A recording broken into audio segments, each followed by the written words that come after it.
Coach, obviously with Kenny just breaking the news about Jordan, what necessarily, how have you felt with how guys have necessarily just been stepping up? Maybe not just with the receivers, but really just in the entire offense, considering how people are banged up right now. Yeah, I mean, to have your lead guy go out, I think everyone understands kind of the reality of the sport. You know, we've had this happen at multiple positions over the course of the time I've been here, and it's something we preach a lot. The next guy's got to step up, and we've got to be able to create a little more value at each position, because it's hard to replace one guy that valuable with one spot. Everyone's got to pick up a little bit of here and there, and got to get creative in ways you do that. And obviously a tough loss for us, but our guys have done a good job responding and coming out to work. You know, I think their attitude's been fantastic in regards to how we've gone about the week and re-engaged. The way that you got your tight ends and running backs involved in the rhythm passing game against Texas Tech, does that bode confidence for the situation? Yeah, I think we've started to kind of understand where guys are going to be a little bit better and find some commonalities and some concepts and places where Sam can be productive in first and second down passing, control passing game, and the tight ends and backs and receivers and some of the concepts we've got have been really productive, you know. And Sam's done a good job, I think, the last probably 3 or 4 weeks in the games he's played in of finding those first and second down passes and control pass game that's helped us a lot, whether it's third and manageable or whatever the case may be, and the tight ends are a big piece of that. So again, it's a constant kind of reshaping of the clay of like what we think we can do with certain concepts and who can make some plays here and there to kind of keep us constructively moving the ball down the field, and I thought they've done a good job with it. With Zechariah Sample, he obviously hasn't gotten on the field a ton with the offense, but when he has his nicer moments on special teams, is that kind of earned trust for you?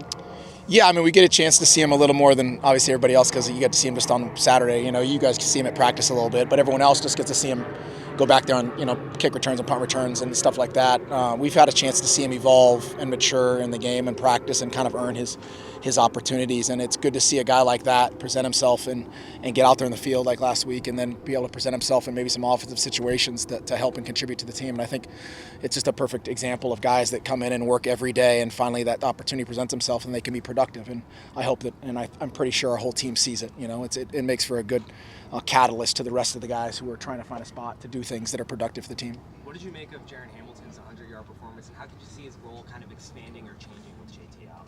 Yeah, Jensen, you know, he's a guy that's constantly found, you know, a little bit of niche here each week. You know, we slowly got him back into the groove and feeling like, you know, he's playing fast in the game and feeling comfortable in the game situations. He's an explosive player, trying to find ways to get him balls down the field, which we're doing that more often.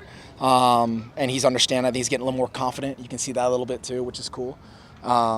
And now with JT out, that's got to where we can find a little more without feeling like he's got to have the only answer, you know. And I think that's important, is to make sure guys are still playing confident and not feeling like, okay, I'm the guy who's got to then pick up the flag. We all got to pick it up and carry it together in whichever fashion we can to seal that hole a little bit. And speaking of confidence, when you look at the O-line, obviously having to mix it up last week, the injuries in practice, the game, and now another week of practices, how do you feel that group has grown this week? I mean, I couldn't be more proud of the way those guys played. We did a lot of stuff last week to kind of put us in some situations versus one of the best, you know, defenses in the country. And there's, I mean, you got a true freshman out there playing. We got a third center out there playing.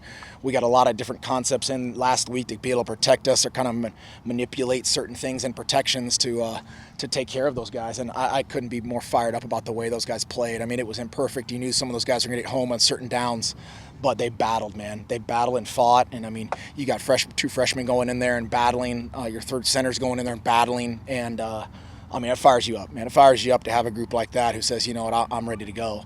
And hopefully the rest of the season it continues to kind of go that way. But the Houston defense, what team did it remind you from earlier this year?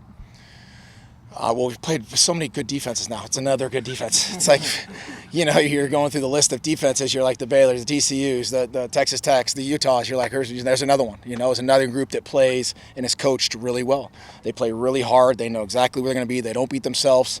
The front does a good job chopping it up. They're multiple from 4 downs to odds. The coverages are 2 shell to 1 shell. The third downs are all over. There's UFOs everywhere, and they're going to bring the heat. They do a really good job. There's no question why they're playing well. Their coaches got them playing well. Their coordinators got them playing well.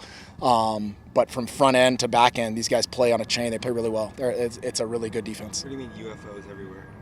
kind of a term you use for you get into third downs and you've got pressures coming from everywhere. So they've got a multitude of looks on third down, their third down packaging, where you can get all sorts of fronts. You can get fronts, you can get stacks, you can get mugs, you can get edges, you can get zero, you can get one, you can get fire zones, you can get sims. I mean, there's cats, there's nickels. I mean, it's your head's on a swivel. So there's UFOs all over the place. And you're trying to get a package together for young linemen or young backs, or how you're going to protect that, because it's the hard thing to deal with, and do it really well. So we've got a really good challenge there on third downs. Just how massive has Harpool's emergence as an impact player been over the last few weeks? I believe he's made, I think last week he made 4 big catches. Just how big has he been? Yeah, Harp's been a guy, even in last season, had a chance to make some plays and continue to do so. He's evolved in the offense. We're playing, as you know, we're playing with true 11, which we always do, some more 12.